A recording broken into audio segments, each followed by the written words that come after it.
How you guys doing today? Hope your day is going well. Hope all is going well for you. So I just recently watched Elliot Hulse's new video, No More Brain Slave, and I have to say it's an amazing video. If you haven't seen it, check it out. I'll put a description for it in a link for it in my description box. But I find it to be a very powerful video, a very inspiring video, and a lot of people probably won't see it that way. Everybody's so conditioned to think in this calculated analytical way versus allowing what makes us human to emerge and come forth through expression. And that's what he's trying to get at in this video, and a lot of people don't see it that way. They're making pretty nasty comments on this video, saying this dude's crazy, this and that, this and that. And really, you have to kind of step out of the path that society has made for you. When you were born, society made a path for you. You're gonna, by the time you hit 4 or 5, you're gonna go to school, you're gonna learn, you're gonna, allow thought and fact to influence you in the decisions you make, and you let thought and fact influence you in the way you behave.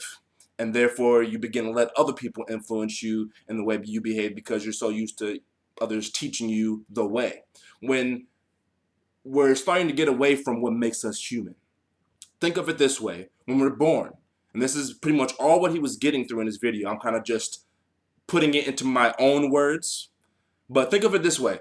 When you're born with very basic things. You need to eat, you need to drink, you need to breathe. All things he said, you need to express. You come out the womb, you move, you cry, you smile, you laugh. These are all things that make us human. These are all things that came first. Doing math, reading, all that did not come first. It was something that we developed along the lines. These things does not make us. These things are tools. Our neocortex, our head brain, as he calls it, is a tool. And we've allowed it to be we've allowed ourselves to become the tool and allowed our minds to, control our every move. We've allowed thought to put shackles on our arms and our legs. Think of, you're sitting in class, you want to ask a question to the teacher. And, you have this thought in your head, well, might be a dumb question. I don't want to ask it. We allow thoughts to hold things in. We allow thought to chain us up. As he was saying in the video, the gatekeeper. It's the gatekeeper of our expression, our emotion, and it just isn't human. We're getting away from being human. Think of it this way. This is kind of what Elliot was doing in this video. Think of it this way. Just like in every another human need, we have to have intercourse, sex. We crave sex. We're hormonal creatures. We have to, engage in sexual activity.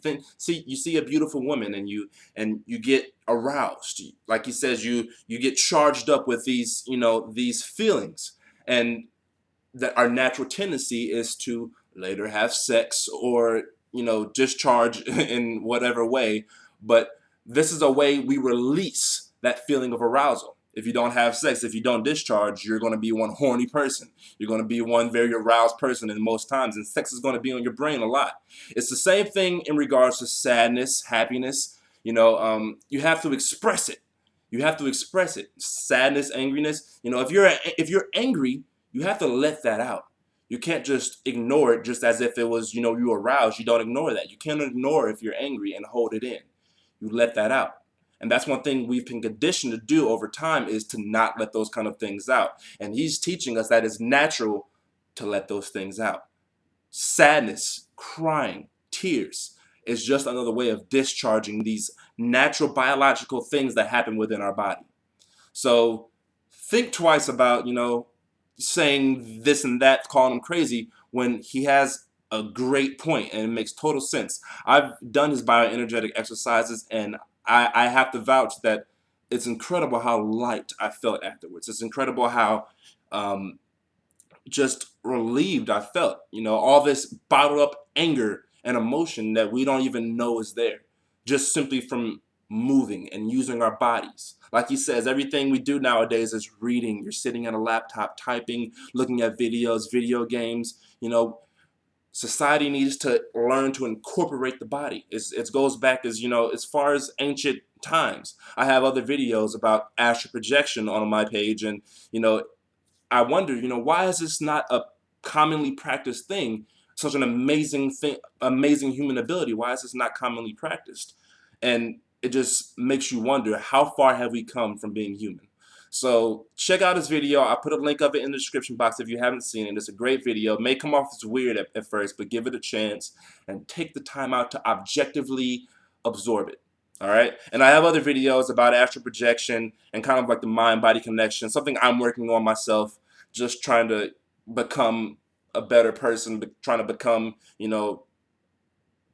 the best I can be. I don't know, whatever. Just my full potential. Trying to reach that full potential. So thanks for watching. If you have any questions or something, feel free to shoot me an email, inbox, comment, leave comments. Tell me what you think, and I'll catch you next time.